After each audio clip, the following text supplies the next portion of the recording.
Отново паднах в съня си, в дупката на илюзията. Блатото на дъното й ме обгръща, поглъща ме, хвана ме в капан.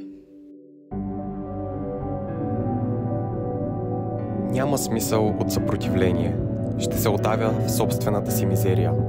Ще се отдавя, ако искам да усещам допира на измамата. Толкова уютен, но с невидими ръце притиска. Мракът неусетно пада и се издига. Отслабнала, отказала се, виждам погледа на истината.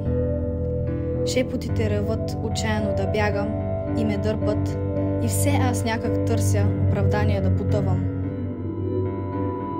Сенките рисуват погънките на пещерата. Само там избира зрението ми да тежи.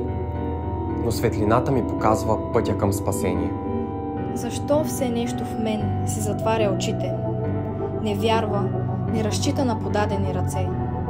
Как успях да позволя да ослепея толкова, че да искам да се очистя в калните води?